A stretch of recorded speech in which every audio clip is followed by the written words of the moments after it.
Hello, and welcome to another video with videos to fall asleep to. In this video, we will cover the history of LVMH up the recoding of this video.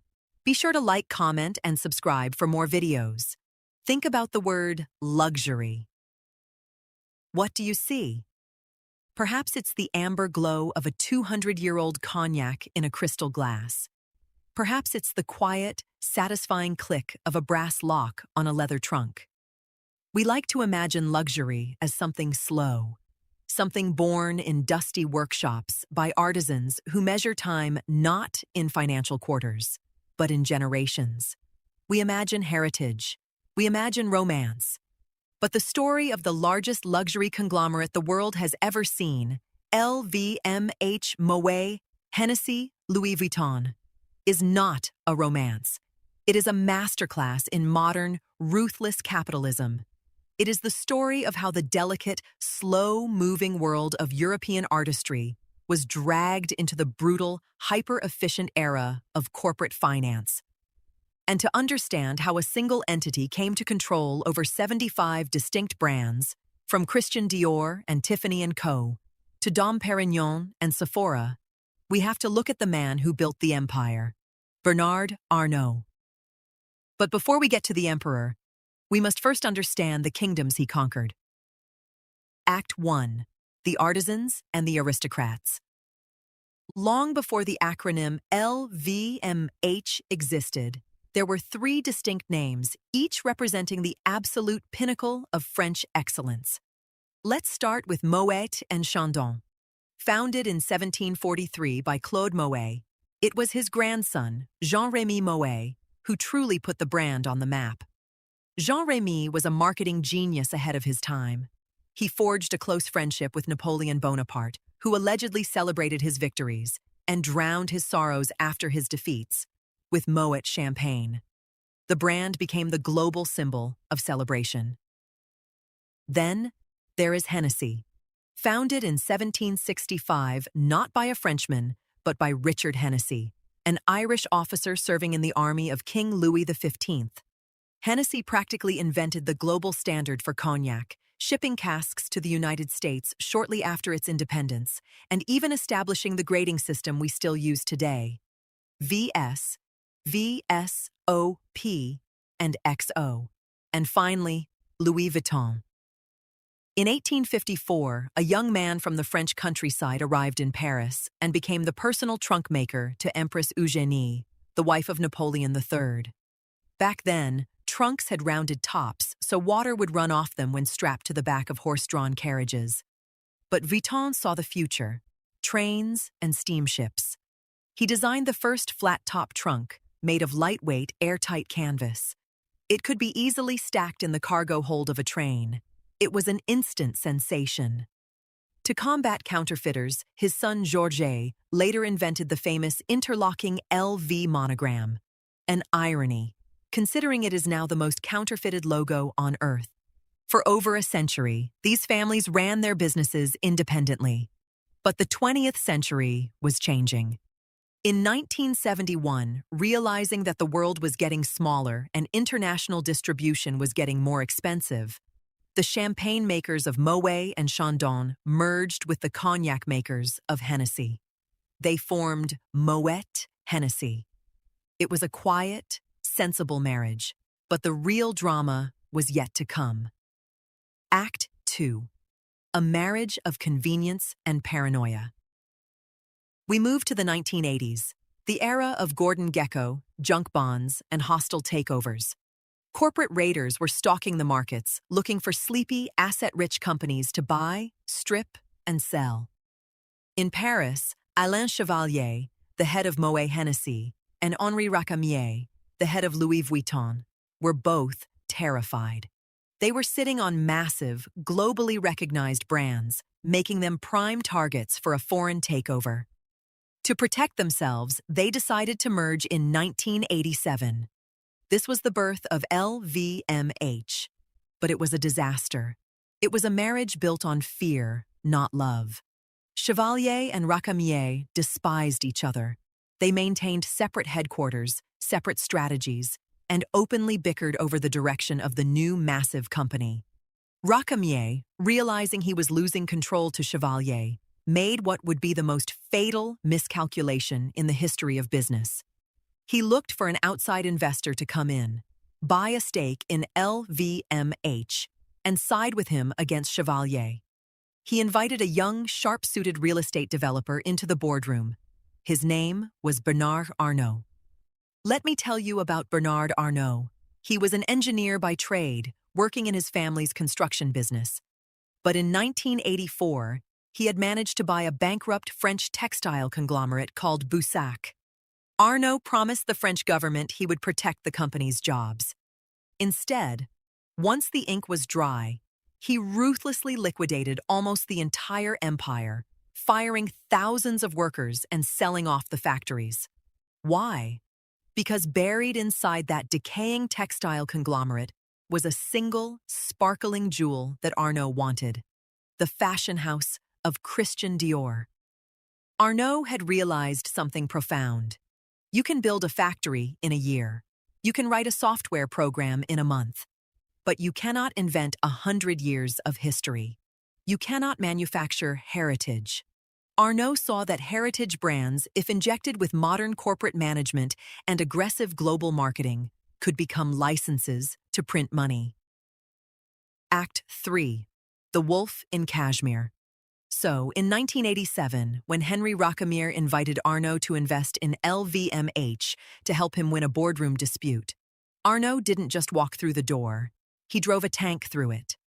Backed by the British brewing giant Guinness, Arnault began quietly buying up shares of LVMH. He didn't side with Racamier. He didn't side with Chevalier. He played them against each other, exploiting their feud to buy up a 43% blocking minority stake in the company.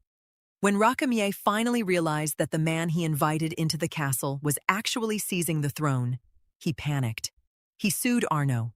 He launched a bitter, incredibly public legal battle that captivated the French business world. The media dubbed it the longest boardroom war in French history. But Arnault was ice cold. He was legally watertight. By 1990, after a brutal proxy fight, Bernard Arnault forced Henri Racamier out of the company his own wife's family had founded. Arnault was now the sole, undisputed chairman and CEO of LVMH. The French press gave him a nickname that he would never shake: the Wolf in Cashmere. Act 4. The empire expands.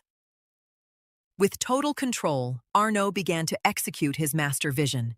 It was a strategy of decentralized control. To the consumer, every brand, or maison, as LVMH romantically calls them, operated completely independently. Dior was Dior. Givenchy was Givenchy. They had their own creative directors, their own storefronts, their own distinct identities. But behind the scenes, it was a hyper-efficient corporate machine. They shared supply chains. They negotiated prime real estate in shopping malls as a massive block. When buying advertising space in Vogue or Vanity Fair, LVMH could demand the best rates because they were buying for 20 brands at once. And Arnault went on a shopping spree. Throughout the 1990s, he bought up everything he could get his hands on. He bought fashion houses like Celine, Kenzo, and Loewe. He bought luxury watchmakers like Tag Heuer and Zenith. Crucially, he bought the beauty retailer Sephora. This was a stroke of genius. By owning Sephora, LVMH didn't just make cosmetics. They controlled the store where everyone else's cosmetics were sold. They owned the distribution. But Arnault knew that heritage alone was boring. Old money is quiet, but new money likes to scream. He needed to shock the system. So he started firing the stuffy, traditional French designers running these historic houses and replaced them with young, wild, iconoclastic provocateurs. He put the eccentric British designer John Galliano at Dior. He put the dark, dramatic Alexander McQueen at Givenchy. He put the American grunge king Marc Jacobs at Louis Vuitton. The traditionalists were horrified, but the cash registers rang. LVMH products were suddenly on the front pages of tabloids, worn by pop stars and Hollywood actors. Arnault had successfully married 19th century prestige with 21st century pop culture. Act 5. The Gucci War. Of course, no conqueror's history is complete without a great war, and Arnault's greatest war took place at the turn of the millennium. The prize was the Italian fashion house, Gucci. In 1999, Arnault noticed Gucci was vulnerable. Under the brilliant leadership of CEO Domenico De Sole and designer Tom Ford, Gucci had bounced back from the brink of bankruptcy to become the hottest brand in the world. Arnault wanted it. He began employing a tactic known as a creeping takeover. Without announcing a formal bid, LVMH quietly bought up 5%, then 15%, and eventually 34% of Gucci's stock on the open market. De Sole and Ford were furious. They knew Arnault's reputation. They knew that if he took over, their independence would vanish. They demanded Arnault make a full buyout offer for the entire company. But Arnault refused, wanting to control the board without paying the premium for the whole pie. So Gucci launched a poison pill defense. They issued millions of new shares to dilute Arnault's stake. And then they called a white knight, a rival French billionaire named François Pinault. Pinault's company, which would eventually become Kering, swooped in, bought a massive stake in Gucci, and effectively blocked Arnault. It was a bitter, deeply personal 2-year legal war between France's two richest men. In the end, LVMH agreed to walk away, selling its Gucci shares to Pinault for a massive $700 million profit. Arnault lost the battle for Gucci, but he walked away with nearly $1 billion in cash, which he simply used to buy Fendi and Bulgari. It proved a terrifying point. Even when LVMH loses, they win. Fast forward to the 2000s and 2020s. LVMH is no longer just a company. It is an economic nation-state. Arnault realized that fashion was volatile, subject to the whims of trends. So he pushed aggressively into hard luxury, jewelry, and watches. In 2021, amidst the chaos of a global pandemic, LVMH finalized the acquisition of the iconic American jeweler Tiffany & Co. for a staggering $15.8 billion. It was the largest luxury brand acquisition in history. And true to form, Arnault threatened to walk away from the deal midway through, successfully strong-arming Tiffany into lowering the final price by over $400 million. Today, LVMH is a masterclass in paradox. They sell exclusivity, yet they generate over $80 billion a year in revenue. They sell the illusion of rarity, yet they operate thousands of boutiques across the globe. They are the ultimate masters of making mass-produced items feel bespoke.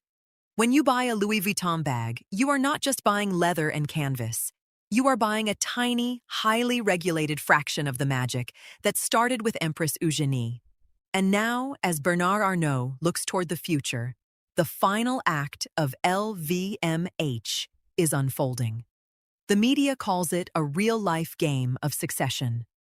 Arnault has 5 children: Delphine, Antoine, Alexandre, Frédéric, and Jean. Over the last decade, he has meticulously placed each of them into high-ranking executive roles across the empire. Delphine runs Christian Dior. Antoine is head of image and environment. Alexandre revitalized Rimowa and is now a top executive at Tiffany. Frédéric runs the watch division.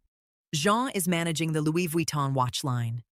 They are being tested, trained, and pitted against one another in a quiet, high-stakes audition for the throne.